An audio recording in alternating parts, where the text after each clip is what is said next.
आप सभी को पास्टर मनोज चौधरी की ओर से जय मसीह की। मेरे प्रियो, आज हम इस वर्ष 2025 के अंतिम क्षण में आ गए हैं और आज हम सभी मसीही भाई बहनों के लिए आज का समय परमेश्वर को धन्यवाद देने और विशेष रूप से प्रार्थना करने का समय है। तो आज 31 दिसंबर की रात हम सभी को चाहिए कि हम परमेश्वर के चरणों में बैठें और उनसे प्रार्थना करें। मुझे भी प्रभु ने कुछ बातों को दिखाए हैं कि आज की रात में हम मुख्य रूप से कौन कौन सी बातों के लिए प्रार्थना करें। तो इन बातों को मैं आप सभी के बीच में बताना चाहता हूँ। तो पहला बात है परमेश्वर को धन्यवाद देना। वचन भजन संहिता 103 और उसके 2 पद में लिखा है, हे मेरे मन यहोवा को धन्य कर और उसके किसी उपकार को न भूलना। हम यहाँ पर उपकार शब्द के बारे में थोड़ा अध्ययन करेंगे तो हम देखते हैं कि इसमें भजनकार उपकार पर विशेष ही जोर दे रहे हैं, क्योंकि जब तक हम परमेश्वर के उपकार को, भलाई को अपने जीवन में स्मरण नहीं करते हैं, याद नहीं करते हैं, तब तक हमारा हृदय धन्यवाद देने के लिए सही तरीके से तैयार नहीं होता। लेकिन जब हम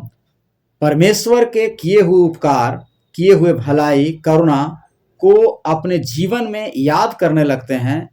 तो हमारा हृदय स्वतः परमेश्वर को धन्यवाद देने के लिए तैयार हो जाते हैं और वह धन्यवाद देने लगते हैं।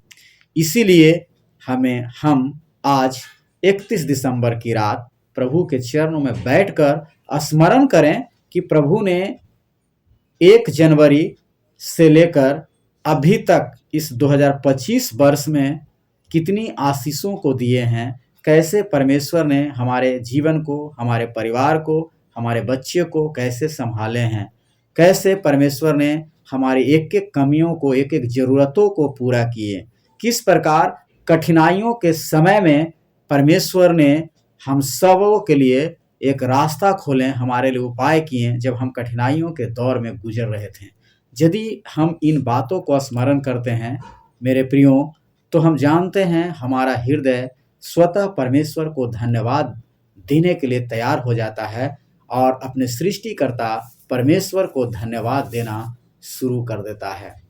और दूसरी बात जो परमेश्वर ने हमें दिखाए हैं वह यह है कि अपने गलतियों के लिए परमेश्वर से क्षमा मांगना और उसे छोड़ देना। मेरे प्रियो, हम इस वर्ष में न जाने अनजाने में कितनी गलतियां परमेश्वर के विरुद्ध में किए होंगे और न जाने कई बार हम परमेश्वर की आज्ञाओं को उल्लंघन किए होंगे, जिसके कारण परमेश्वर के दिल को दुख पहुंचा होगा। इसलिए आज का समय जो है, हमें परमेश्वर के चरणों में बैठकर इन सारी गलतियों के लिए हमें क्षमा मांगने की आवश्यकता है। जैसा कि वचन 1 यूहन्ना उसका 1 अध्याय और उसके 9 पद में लिखा है, यदि हम अपने पापों को मान लें तो वह हमारे पापों को क्षमा करने और हमें सब अधर्म से शुद्ध करने में विश्वास योग्य और धर्मी है। मेरे प्रियो, इस वचन में हम देख रहे हैं लिखा है कि यदि हम अपने पापों को मान लेते हैं, जो अगर जाने अनजाने में हमारे जीवन से कुछ भी ऐसे पाप या गलतियां हुई है, अगर हम परमेश्वर के चरणों में बैठकर उसे हम मान लेते हैं तो हमारा परमेश्वर क्षमा करने में विश्वास योग्य और धर्मी परमेश्वर हैं। और साथ ही साथ एक और भी वचन है जो नीति वचन 28 और उसका 13 पद में लिखा है, जो अपना अपराध छिपा रखता है उसका कार्य सफल नहीं होता, परंतु जो मान लेता है और छोड़ भी देता है उस पर दया की जाएगी। यहाँ पर स्पष्ट रूप से हम देख रहे हैं मेरे प्रियो कि नीति वचन में जो सुलेमान राजा लिखे हैं वह स्पष्ट रूप से बताए हैं कि जो कोई भी अपना अपराध परमेश्वर से छिपा कर रखता है,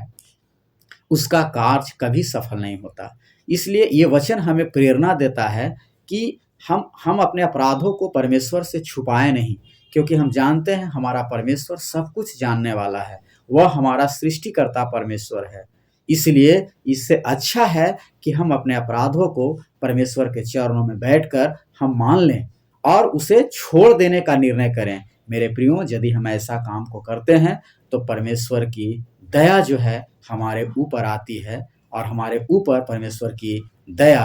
होती है। और तीसरी जो बात मैंने परमेश्वर जो अगुवाई की है उसके द्वारा जो मैं बताना चाहता हूँ वह यह है कि आने वाले नए साल 2026 के आशीष के लिए प्रार्थना करना। मेरे प्रियो, यदि हम ये 2 पॉइंट जो आप सभी को बताएं, अगर आज 31 दिसंबर की रात इन पॉइंट को लेकर हम परमेश्वर के चरणों में बैठते हैं और इसे अपने जीवन में लागू करते हैं, तो हमारा विश्वास है कि कुछ ही क्षणों में नव वर्ष 2026 आने वाला है और यह 2026